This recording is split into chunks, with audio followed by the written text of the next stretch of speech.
जुनैद साहब, कश्मीरी पंडित 5-6-7 लाख से ज़्यादा कभी कश्मीर में था नहीं पिछले 100 साल में। उसके बावजूद भी चाहे पंडित नेहरू का कैबिनेट था, चाहे इंदिरा गांधी का कैबिनेट था, चाहे राजीव गांधी जी का कैबिनेट था, Kashmiri Pandits played a very decisive role in that. या ड्यूरिंग मनमोहन सिंह टाइम, या शेख साहब का पहला कैबिनेट था, शेख साहब का दूसरा कैबिनेट था, या फारूक साहब का कैबिनेट था जो पहला, जो खैर वो धरोहर थी शेख साहब की ही। तो Kashmiri Pandits have played a decisive role. हमारी वहाँ पे रिप्रेजेंटेशन थी, हबाकदल हमारा एक बड़ा बेस्टियन माना जाता था वहाँ पे। मगर उसको इतना उसको डिफॉर्म करके, इसको डिलिमिट करके, उसको इतना स्कैटर कर दिया इन्होंने कश्मीरी पंडित वोट वहाँ पे।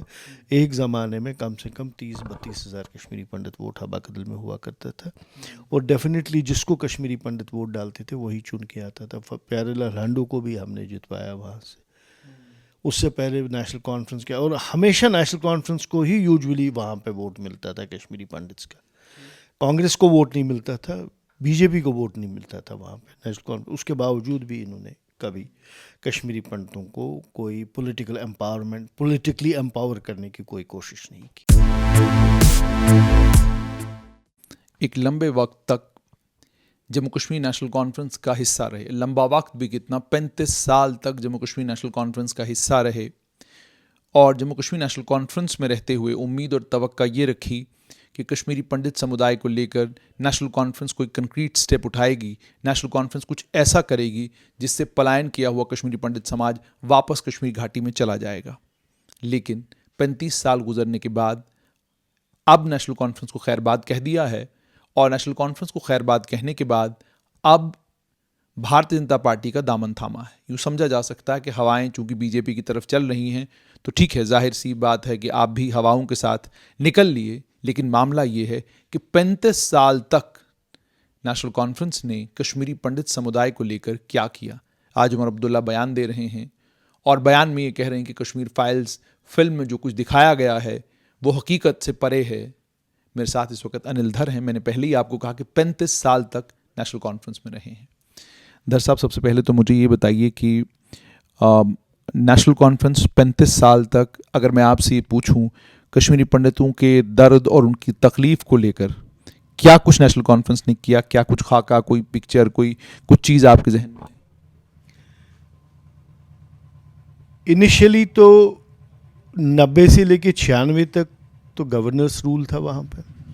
96 में डॉक्टर फारूक अब्दुल्ला की सरकार आई जो 2002 तक चली। उसमें थोड़े बहुत इकदाम डॉक्टर साहब ने कोशिश की कि डॉक्टर फारूक अब्दुल्ला ने कि कुछ हम इकदाम करें वहाँ पे। हालांकि वो जो सक्सेसफुल भी नहीं हुए, क्योंकि जो ऑलरेडी इकदाम हुए थे वो गवर्नर्स रूल में ही हुए थे। टेंटेड एकोमोडेशंस में कश्मीरी पंडित रह रहे थे, उनके लिए वो कंक्रीट रूम्स और फ्लैट्स बन रहे थे, वो भी गवर्नर एडमिनिस्ट्रेशन में ही हुआ था सारा।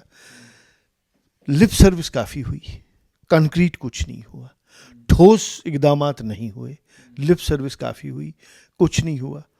उसके बाद 96 के बाद तो जो सरकारें आती रही उन्होंने भी यही बस कश्मीरी पंडितों के तई अपना कंसर्न तो दिखाया, मगर ग्राउंड हकीकी ज़मीनी तौर पे कुछ नहीं किया वहाँ पे, हकीकी तौर पे कुछ नहीं किया वहाँ पे, उनके लिए कुछ नहीं किया। लोग ये भी इल्ज़ाम लगाते हैं, कहते हैं कि नेशनल कॉन्फ्रेंस हो, पीपल्स डेमोक्रेटिक पार्टी हो, दोनों पॉलिटिकल पार्टीज़ ने कुछ चुनिंदा कश्मीरी पंडितों को देखा, उन्हें इंपॉर्टेंट पोजीशंस दी, किसी को लॉ मिनिस्टर बना दिया, किसी को कुछ और बना दिया, वो सब कुछ उन्होंने किया, किसी को एमएलसी बना दिया, ये सब कुछ किया। लेकिन जो कश्मीरी पंडित कम्युनिटी के लिए ज़मीनी स्तर पर करना चाहिए था वो नहीं किया। और जो कश्मीरी पंडित कम्युनिटी के रहनुमा भी बने, उन लोगों ने भी अपनी कम्युनिटी के तई जो जिस सीरियसनेस का और अपनी कम्युनिटी के दर्द तकलीफ को जिस तरीके से उसको कम करने की कोशिश करनी चाहिए थी वो नहीं की। 1987 के इलेक्शन में प्यारेलाल लांडू जी इलेक्शन जीत गए हबाकदल से। उस वक्त हम नेशनल कॉन्फ्रेंस में थे, हमने उनके लिए काम किया वहाँ पे, वो जीत गए। उसके बाद वो लॉ मिनिस्टर बने, हाउसिंग मिनिस्टर बने, रेवेन्यू मिनिस्टर बने। बस वो नेशनल कॉन्फ्रेंस की देन थी कश्मीरी पंडितों को। फिर काम हुए उनके या नहीं हुए। 96 के बाद कुछ नहीं, बिल्कुल नथिंग। कोई कश्मीरी पंडित वर्थ हिज नेम विजय बकाया कहते हैं बहुत पावरफुल। विजय बकाया जनाब 2007 में आए, जब वो रिटायर हो गए एज चीफ सेक्रेटरी। उसके बाद वो एडवाइज़र बनी, उसके बाद वो आए नेशनल कॉन्फ्रेंस में। एक उनको एमएलसी बनाया गया, एक बड़ी स्ट्रांग और टफ कंटेस्ट के बाद जब ड्रॉ ऑफ लॉट्स हुआ तो उसमें विजय बकाया साहब एमएलसी बन गए। बस नेशनल कॉन्फ्रेंस का एटीट्यूड वैसे कश्मीरी पंडित लीडरशिप की तरफ कैसा रहा जितनी देर आप पार्टी में? Lack of total concern, total lack of concern. कोई फीलिंग नहीं थी, कोई कंसर्न नहीं था वहाँ पे। मैं आपको बताऊंगा, कोई फीलिंग नहीं थी, कोई कंसर्न नहीं था। कि हालांकि हम सब देख रहे थे कि नेशनल कॉन्फ्रेंस फ़ारूक अब्दुल्ला की क़यादत में कुछ न कुछ कश्मीरी, इनको कुछ शेख मोहम्मद अब्दुल्ला की धरोहर है, शेख मोहम्मद अब्दुल्ला की ये पार्टी है, शेख मोहम्मद अब्दुल्ला इस पार्टी के सरबराह रहे, इस पार्टी के बानी रहे हैं, फाउंडर रहे हैं। उनसे कुछ सीख लेके ये कुछ कश्मीरी पंडितों का आगे उद्धार करेंगे, मगर कुछ नहीं हुआ वहाँ पे। और time to time lip service हुई, टाइम टू टाइम ज़बानी तौर पे काफ़ी कुछ कहा गया, मगर ठोस तरीके से ग्राउंड सिचुएशन पे, ग्राउंड पे कुछ नहीं हुआ। दरअसल मुझे ये भी बताइएगा कि एक बिल आया था माइग्रेंट्स की प्रॉपर्टीज़ को लेकर, डिस्ट्रेस सेल एक्ट आया था। उस कानून को लेकर भी आपसे ही जानना चाहूँगा, क्योंकि कानून तो 96 और 2002 के बीच में ही बना था। उस कानून के बनने के बाद क्या उस कानून की अमल आवरी ज़मीन पर हुई? क्या उसकी इम्प्लीमेंटेशन ग्राउंड पर हुई? और अगर इम्प्लीमेंटेशन हुई तो क्या कश्मीरी पंडितों को कोई रिलीफ मिला उस डिस्ट्रेस सेल जो उन लोगों ने मजबूरी में, परेशानी में अपनी ज़मीनें कौड़ियों के भाव बेच दी थी? क्या कोई रिकवरी आपके इस पूरे दौर में हुई? कोई रिकवरी नहीं हुई। उस डिस्ट्रेस सेल, उस बिल का कोई खास इम्पैक्ट भी नहीं है। यानी नीयत नहीं थी ज़मीनी स्तर पर अफसरों को? नियत नहीं थी ज़मीनी स्तर पे अफसरों की कि वो कश्मीरी पंडितों की मदद करे। या तो गवर्नमेंट का ऊपर से पॉलिटिकल जो क्लास है, पॉलिटिकल क्लास का कोई ऐसा डायरेक्टिव नहीं था ब्यूरोक्रेसी को, कोई ऐसा ठोस कोई उनका डायरेक्टिव नहीं था, कोई ठोस उनका डिसीजन नहीं था कि वो ब्यूरोक्रेसी को कहे कि भाई कश्मीरी पंडितों की मदद करनी है, या इनकी जो ज़मीनें हैं उनको वापस लाना है, इनकी जो इनके राइट्स जो है वो रिस्टोर करने हैं, कोई, या इनके जो हम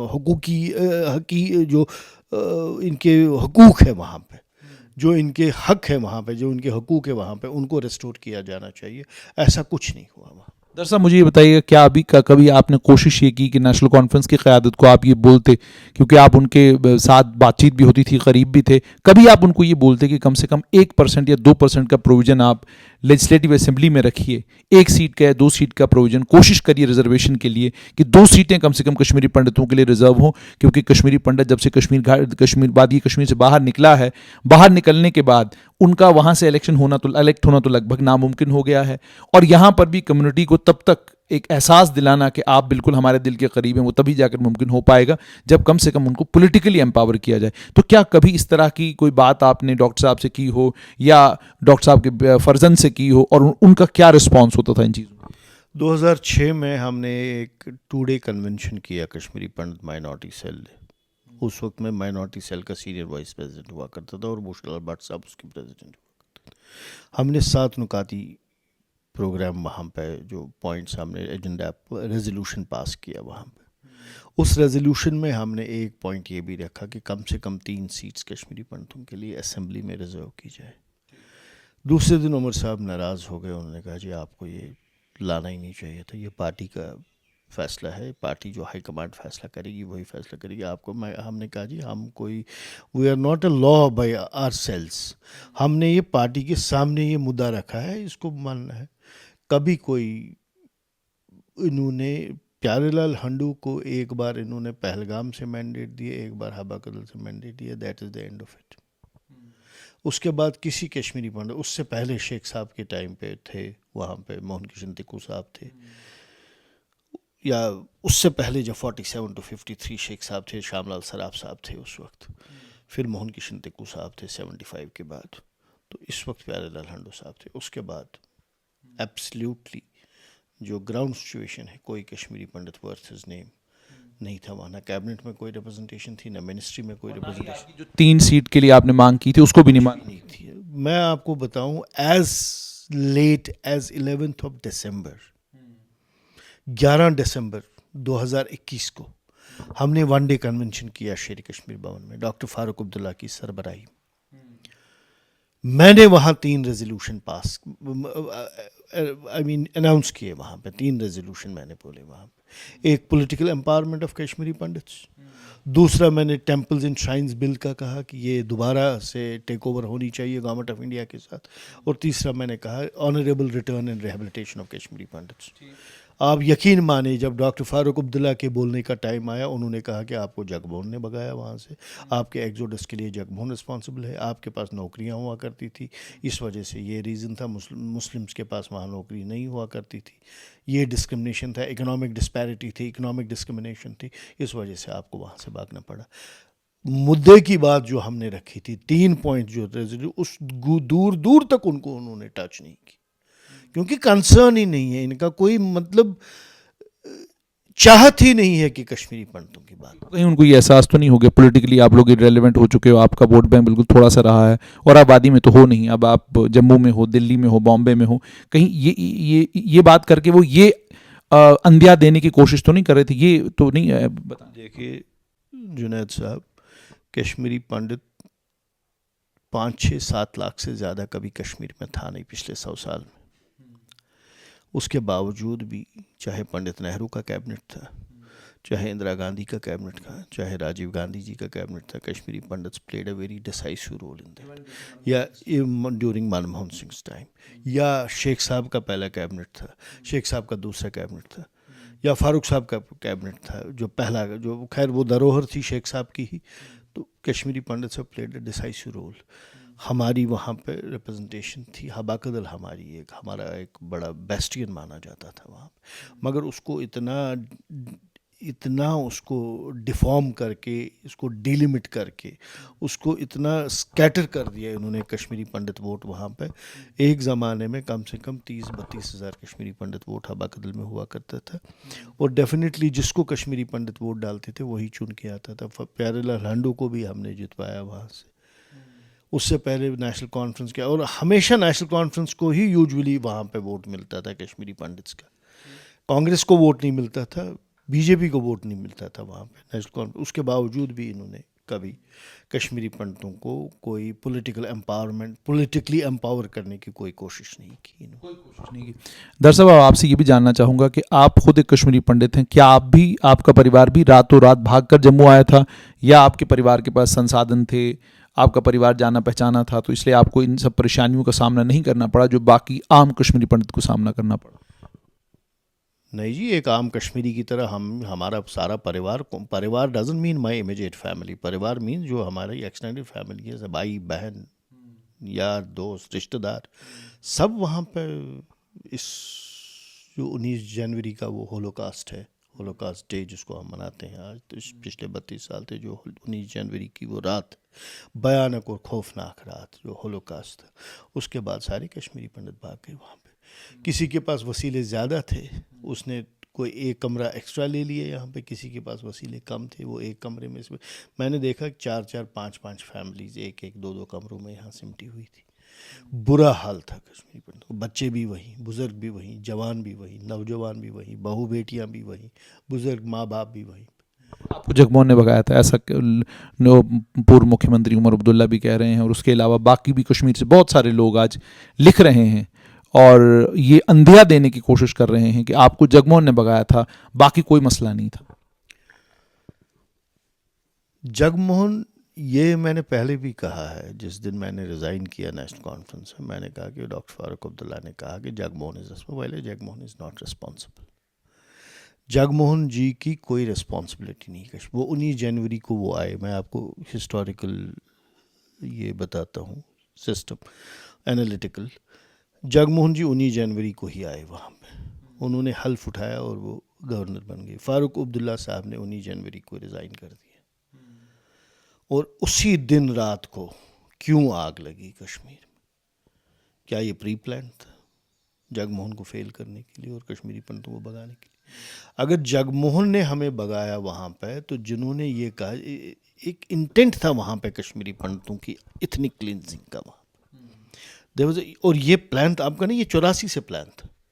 86 में जब हमारे मंदिर जलाए गए और उस वक्त जो उसमें मुलव्वस हैं मुफ्ती मोहम्मद सईद और उनकी पार्टी के लोग जिन पे FIR लगे हैं वहाँ पे, उस वक्त कश्मीरी पंडितों का पलायन भी शुरू हो गया था थोड़ा बहुत। 86 में शुरू हो गया था, 89 में, और 19 जनवरी 1990 के बाद तो ओपन फिर वहाँ पे लोग निकलने लगे, अपनी जान बचाने लगे वहाँ पे। इसमें जगमोहन का क्या रोल है? जगमोहन तो आया था वहाँ पे गवर्नर, वो क्यों कश्मीरी पंडित्स को निकालता? इनफैक्ट कश्मीरी पंडितों का निकलना was ultimate failure of the administration. ये मैं आपको बताऊं जुनैद साहब, ये एक बदनुमा दाग है सारे हिंदुस्तान पे, उस वक्त की हिंदुस्तान की सरकार पे, उस वक्त के जो प्रधानमंत्री VP सिंह थे उन पे, उस वक्त का जो होम मिनिस्टर मुफ्ती मोहम्मद सईद था उस पे, जम्मू कश्मीर की सरकार पे, और यहाँ के इंटेलिजेंसिया पे, यहाँ की सिविल सोसाइटी पे, ये और यहाँ का ये जो नियो लिबरल्स है, ये जो लेफ्ट लिबरल्स है, उन पे जिन्होंने एक फॉल्स नैरेटिव क्रिएट किया जी ये खुद वहाँ से भागे, इनको जगमोहन ने भगवाया। It's a narrative created just to overshadow the actual tragedy of and travesty of Kashmiri Pandits. ये जो है ये इसको ओवरशैडो करने की कोशिश कर रहे हैं, इसको कवर अप करने की कोशिश कर रहे हैं। ये जो हमारे ये जो न्यू लिबरल्स है, ये जिसको आप कह रहे हैं, जिसको हमारे प्रधानमंत्री जी, माननीय प्रधानमंत्री जी कहते हैं खान मार्केट गैंग जो है ये, या जिसको लिटियंस डेली आप कहते हैं, इन्होंने एक नैरेटिव, फॉल्स नैरेटिव क्रिएट किया over a period of time. पिछले 30 साल से, पिछले 25 साल से उन्होंने 25 साल ये करते रहे, पिछले 6-7 साल से तो नहीं हो चल रही है, इनकी बात नहीं चल रही है। थोड़ा बहुत जब से BJP की सरकार आई और जब से माननीय मोदी जी प्रधानमंत्री बने हैं, तब से थोड़ी बहुत कश्मीरी पंडितों का मसला जो है उजागर हुआ है, कश्मीरी पंडितों की सफरिंग जो है थोड़ी उस पर बात हो रही है। अदरवाइज तो इन्होंने 25 साल तो ये बिल्कुल अंडर द कारपेट दबा के रखा है। दरअसल आपसे अब ये भी जानना चाहूँ, क्योंकि आप BJP के नेता, मैं समझ भी सकता हूँ कि BJP में होने के कारण भी आप बहुत सारी चीज़ें जो है एहतियात से बात करेंगे, लेकिन आपसे जानना चाहूँगा कि 7 साल BJP को गुजर गए। मैं जगती के माइग्रेट कैंपों में रूटीन में जाता हूँ, और उसके अलावा मैं उधमपुर में जो कश्मीरी पंडित रहते हैं उनसे भी मिलने जाता हूँ, और जम्मू में जो अलग अलग कैंपों में आज भी लोग रहते हैं उनके पास जाता हूँ। अफसोस मुझे इस बात पर होता है कि कांग्रेस की सरकार ने जगती में जिस वक्त वो टेनेमेंट बनाए, जिसको मैं सिंगल रूम टेनेमेंट कहता हूँ, 1 कमरे का टेनेमेंट है, वो 2 कमरों वाला भी नहीं है, और शर्म आनी चाहिए उस वक्त की सरकार को भी कि उन्होंने क्या बना कर दिया। 1 कमरे का टेनेमेंट, बाहर एक लॉबी, एक किचन, एक छोटा सा बाथरूम और पूरा एक परिवार उसके अंदर। उसके बाद बाकी जगहों पर भी जिन क्वार्टरों में कश्मीरी पंडित रह रहे हैं उनकी हालत भी खस्ता है, कोई देखने लायक वो क्वार्टर भी नहीं है। 3 स्टोरी की बिल्डिंग में रहने वाला, 4 मंजिला बिल्डिंग में रहने वाला, 5 मंजिला मकान में रहने वाला कश्मीरी पंडित, उसको महदूद करके रख दिया है आपने 1 रूम टेनेमेंट में, और उसकी उस लाचारी बेबसी के ऊपर आप लोग सियासत करते हैं। बताइए 7 सालों में BJP ने क्या किया कश्मीरी पंडितों के लिए, अपार्ट फ्रॉम द फैक्ट कि अब विवेक अग्निहोत्री ने 2022 में जाकर एक फिल्म बनाई है कश्मीर फाइल्स। देखिए जी, फिल्म का जहाँ तक ताल्लुक है वो एक अलग बात है। जहाँ तक कश्मीरी पंडितों की सफरिंग का ताल्लुक है, जगती की क्रिएशन का ताल्लुक है, जिस दिन जगती इनाग्रेट हुई, P चिदम्बरम साहब होम मिनिस्टर थे, वो आए हुए थे वहाँ पे। हमने उनको वहाँ पे, सभी लोग थे, मैं भी वहाँ था, हमने उनको कहा कि government of India should not have been so, the prime minister at least should not have been so miserly कि 1 रूम 1 कमरा आपने खड़ा किया। जो लोग बड़े बड़े बंगलों में रहने वाले लोग हैं, जिनके पास ज़मीन जायदाद और ज़रात थे, वहाँ पे कनालों में थे, सैकड़ों कनालों में थे, तो उनको आपने 1 रूम में वहाँ पे कंडेंस कर दिया, ये मर जाएंगे वहाँ पे। और जो अल्टीमेटली हुआ वहाँ पे, जो अल्टीमेटली हुआ, जगती से भी जो हमारी नई जनरेशन है वो बाहर जा रहे हैं वहाँ पे। और आप देखेंगे कुछ देर के बाद जगती भी एक ओल्ड एज होम बन जाएगा वहाँ पे, क्योंकि नौजवानों को वहाँ पे एवेन्यूज़ नहीं है, नौजवानों के लिए वहाँ पे रोज़गार नहीं है, नौजवान रोज़गार अपना ढूंढने बाहर जा रहे हैं। अब गवर्नमेंट ऑफ इंडिया की ये परेशानी, मैंने जैसे आपको कहा कि एक उस वक्त की जो सिविल सोसाइटी या उस वक्त का जो ये था, सरकारों ने एक ऐसा नैरेटिव, फॉल्स नैरेटिव क्रिएट किया हुआ था। उन्होंने कश्मीरी पंडित माइग्रेशन को बिल्कुल, कश्मीरी पंडितों की सफरिंग्स को, कश्मीरी पंडितों के एग्जोडस को, कश्मीरी पंडितों के जेनोसाइड को उन्होंने बिल्कुल दरकिनार कर दिया था। और जैसे बड़ी खैरात थी ये बहुत ज़बरदस्त कि 1 रूम का फ्लैट उनको जगती में बना के दे दिया। मगर जो ज़रूरतमंद लोग थे वो चले गए, जो टेंटों में रह रहे थे उन्होंने कहा चलो टेंट में रहने से बेहतर है, चलो 1 कमरे में, कोई कम से कम कंक्रीट छत है ऊपर हमारे ऊपर, वहाँ पे रह रहे हैं। बाकी आप देखिए, बाकी जो कश्मीरी पंडित कौम है जिनके पास थोड़े बहुत भी वसीले थे वो सब फैले हुए हैं, सारी दुनिया में फैले हुए ये हैं। मानते हैं आपके 7 सालों में बीजेपी कुछ ऐसा बड़ा नहीं कर पाई कश्मीरी पंडितों के लिए जिसका आप बखान कर पाते कि देखिए ये बहुत बड़ा एम्प्लॉयमेंट पैकेज को लेकर मैं मानता हूं कि जो एम्प्लॉयमेंट पैकेज था उस पर काम जबरदस्त तरीके से हो रहा है, जम्मू कश्मीर सरकार भी कर रही है, केंद्र सरकार भी पूरी मदद कर रही है, लेकिन एम्प्लॉयमेंट पैकेज के अलावा जो बेसिक अब मसला है कि क्या कश्मीरी पंडित पूरी जिंदगी उसी एक रूम के टेनेमेंट में रहेगा, क्या कश्मीरी पंडित पूरी जिंदगी अब इन्हीं क्या कहते हैं शेडों के अंदर जिंदगी गुजारेगा, या वाकई कुछ प्रैक्टिकल देखने नहीं, ज़रूर भी हमारी जो सरकार है, माननीय प्रधानमंत्री जी बड़े कंसर्न है इस मामले में, होम मिनिस्टर साहब अमित शाह साहब बड़े कंसर्न है इस मामले में। वो ज़रूर कोई ना कोई इकदाम करेंगे कि उन्होंने पहले क्या भी, इकदाम करने चाहिए? मैं कहता हूँ हमारी रिटर्न और रिहेबिलिटेशन के लिए इकदाम करने चाहिए। आप कश्मीरी पर आप अपने अपने घरों में वापस जाना चाहते हैं या आप भी पनून कश्मीर की तरह एक अलग से कहीं पे अपने जो हमारे हज़ारों साल की धरोहर है कश्मीर, जहाँ हमारे रूट्स है, जहाँ हमारी जड़ें हैं, जहाँ हम हज़ारों साल की जो हमारी संस्कृति है, जो हमारा कल्चर है, वहाँ पे हम अपने घरों में वापस चले जाएंगे। हम अपने घरों में वापस चले जाएंगे। उसका फॉर्मेशन क्या होगा, उसका शेप एंड स्ट्रक्चर क्या होगा, वो गवर्नमेंट ऑफ इंडिया बनाएगी कश्मीरी पंडितों के साथ मिलके, बाकी जो स्टेक होल्डर्स है उनके साथ मिलके। कश्मीरी पंडित उसके एक इम्पॉर्टेंट स्टेक होल्डर्स है, उनके साथ मिलके बीजेपी की गवर्नमेंट जो है definitely they are seized of the situation and the prime minister, honourable prime minister seized of. एक बात मानेंगे धर साहब, आप संदीप मावा ने हिम्मत की, वो आज अपनी दुकान वहाँ पे चलाते हैं। कल मैं उनका बयान पढ़ रहा था, बहुत बहादुरी वाला और बहुत हिम्मत वाला बयान दिया है उन्होंने। कल मैं पढ़ रहा था, बड़े बेबाक लफ्जों में उन्होंने ये कहा, उन्होंने कहा कि उस वक्त मुसलमान जो है वो नाकाम हुए, मुसलमान फेल हो गए, उन्हें रोकना चाहिए था इस पलायन को, वो ही रोक सकते थे क्योंकि मेजॉरिटी कम्युनिटी है, उनका फर्ज बनता था। इसी बहादुरी के साथ आपको नहीं लगता कि बाकी कश्मीरी पंडितों को भी कदम उठाने होंगे और वापस जाना होगा? इंतजार नहीं कर सकती आप सरकार कब, क्योंकि सरकार तो कभी भी आपको यह नहीं कहेगी कि अब बिल्कुल हालात ठीक हैं तो आप चलिए वापस। हम कहते हैं कश्मीरी पंडितों की वापसी as per the requirements of Kashmiri Pandits, honourable return and rehabilitation of Kashmir. Why के नॉट गवर्नमेंट ऑफ इंडिया फिर ये क्यों नहीं करती, गवर्नमेंट ऑफ इंडिया फिर ये क्यों नहीं करती कि चलिए आपको वापस जाना है, 50 लाख रुपए हम आपको देंगे, वहां मकान बनाने के लिए कौन सा बड़ा मसला है? 50 लाख या 1 करोड़ का मसला नहीं है, ये रिटर्न और रिहेबिलिटेशन का मसला है। रिटर्न एक बात है, रिहेबिलिटेशन दूसरी बात है। वहाँ पे permanent rehabilitation of Kashmiri pandits का मामला है वहाँ पे। अब उसमें क्या गवर्नमेंट ऑफ इंडिया प्लान करती है, गवर्नमेंट ऑफ इंडिया कैसे प्लान करती है, कि देखिए गवर्नमेंट का बड़ा रोल होना चाहिए और कश्मीर की सिविल सोसाइटी का भी इसमें बहुत बड़ा रोल है। कश्मीर की सिविल सोसाइटी का बहुत बड़ा रोल। सोसाइटी तब नहीं बोलेगी, आप कैसे बोलेगी? जो सिविल सोसाइटी अभी नहीं बोलती, कश्मीरी पंडितों पीछे आप देखिए, इतने कश्मीरी पंडित जो है उनको शहीद कर दिया आतंकवादियों ने। मैं इंतजार कर रहा था कश्मीर की सिविल सोसाइटी से कि कोई बड़े पैमाने पर कोई लोग जो है धरना देंगे लाल चौक में, कोई धरना देंगे प्रेस एनक्लेव में, और वहां पर वो लोग बेबाकी के साथ ये बात कहेंगे कि जो आपने 90 में किया वो आपने तब किया, हम लोग उस वक्त क्या कहते हैं जवान नहीं हुए थे, लेकिन आज हम हैं, हमारे होते हुए अब आप ये नहीं कर सकते हैं। इस तरह का कुछ होता हुआ मैं अभी भी नहीं देख रहा हूं। तो फिर ये अपने आप को इस वहम में, इस गलतफहमी में क्यों रखना कि अभी भी वहां की सिविल सोसाइटी से तवक्का रखनी कि वो खड़े हो जाए? जुनैद साहब, एक बात है, फजाएं बदल रही हैं, हवाएं बदल रही हैं। इस साल 26 जनवरी को लाल चौक में वहाँ पे हिंदुस्तान का झंडा चढ़ा वहाँ पे, और फिर एक कल्चरल प्रोग्राम भी हुआ वहाँ पे, एक लाइट एंड साउंड प्रोग्राम भी हुआ वहाँ पे। It takes time. ये 32 साल की ट्रेजेडी और इस मेहम को, इसको रिवर्स करने में, इसको थोड़ा सा, इसको लोगों को वापस लेने में, वहाँ पे कश्मीरी पंडित्स को स्पेशली जो माइग्रेट कर गए हैं वहाँ से, एक्सोडस जो हुआ है कश्मीरी पंडित को वापस लेने के लिए, ये इतना आसान काम नहीं है। इसमें गवर्नमेंट को सोच समझ के कदम उठाने होंगे। उनको ये भी देखना है कि कल को अगर ये वापस चले जाए, इनकी सेफ्टी और सिक्योरिटी भी देखनी है वहाँ पे, इनका सब कुछ देखना है।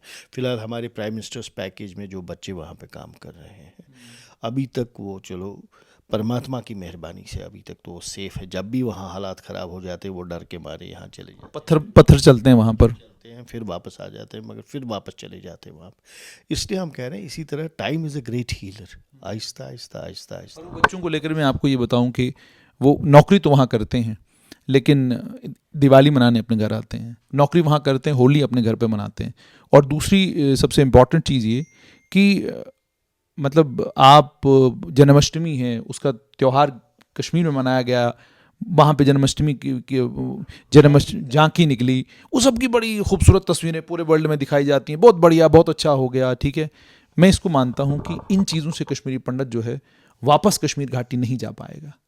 संदीप मावा की तरह आप लोगों को हिम्मत करनी पड़ेगी और एक कदम आपको उठाना पड़ेगा, फिर मुझे लगता है 4 कदम सरकार भी उठाएगी। आपको क्या लगे, जाती राय?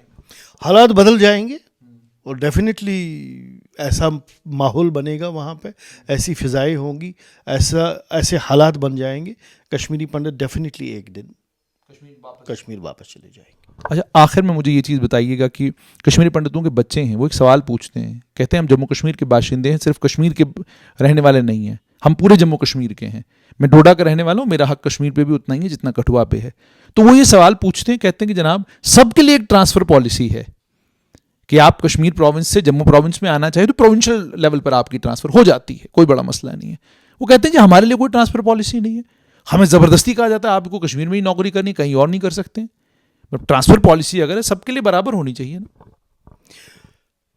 ट्रांसफ़र पॉलिसी होनी चाहिए, बराबर होनी चाहिए। अब काफ़ी अरसा हो गया है वहाँ पे हमारे जो प्राइम मिनिस्टर्स पैकेज में बच्चे गए थे, हालांकि उस वक्त वहाँ पे जो एक था, वहाँ पे एक कंडीशन थी कि ये जॉब्स जो हैं कश्मीर के लिए, मगर फिर बदले हुए हालात में और इतना अरसा हो गया वहाँ पे, दे शुड बी ट्रांसफर्ड। अब यहाँ पे जम्मू से श्रीनगर, श्रीनगर से जम्मू, उनकी ट्रांसफ़र होनी जैसे बाकी डिपार्टमेंट्स में, जैसे बाकी लोगों की ट्रांसफ़र पॉलिसीज़ होती है, वैसे जो कश्मीरी माइग्रेंट बच्चे हैं वहाँ पे उनकी भी ट्रांसफ़र पॉलिसी होनी चाहिए। बहुत बहुत शुक्रिया। तो आपने सुन लिया कि भारतीय जनता पार्टी में आए हुए अनिल धर नेशनल कॉन्फ्रेंस में 35 साल इन्होंने दिए। इन्होंने 35 साल के बाद ये कहा कि नेशनल कॉन्फ्रेंस ने कोई कंक्रीट कुछ कश्मीरी पंडितों के लिए कभी न सोचा न कभी किया। मैं पार्टी में था, लेकिन हाँ कुछ लोगों को बनाया ज़रूर जाता था, लेकिन किसी बड़े आदमी को एक लंबे वक्त के लिए 2 4 5 लोग रहे हों, ऐसा कभी भी नहीं हुआ। दूसरा ये कि कश्मीरी पंडितों के पलायन को लेकर ये एक बात को लेकर बिल्कुल आश्वस्त हैं कि केंद्र में जो इस समय सरकार है, उस सरकार के चलते कश्मीरी पंडित अपने घर वापस ज़रूर जाएंगे। लेकिन सवाल यहाँ पर यह है कि संदीप मावा की तरह क्या कश्मीरी पंडित भी एक कदम वो उठाएं, 4 कदम सरकार चलेगी, क्या तब जाकर बात बनेगी? या जैसे धर साहब कहते हैं कि फिजाएं बदलेंगी, माहौल बदलेगा और कश्मीर की सिविल सोसाइटी वो अचंबा करेगी जो अचंबा पिछले 30 साल में नहीं हुआ कि सड़क के ऊपर उतरकर आतंकवादियों से साफ तौर पर, अलगाववादियों से, पाकिस्तान परस्त लोगों से साफ तौर पर यह कह दिया जाएगा ये जम्मू कश्मीर के लोगों का है और कश्मीरी पंडित जो कश्मीर घाटी का एक अभिन्न अंग है, उनके बगैर घाटी मुकम्मल नहीं है। जब सिविल सोसाइटी वहाँ की ये करेगी, उसके बाद जाकर ही कश्मीरी पंडित समुदाय के लोग वहाँ पर सकुशल वापस अपने घरों में जाएंगे। देखना अब ये है कि आने वाले दिनों में होता क्या है।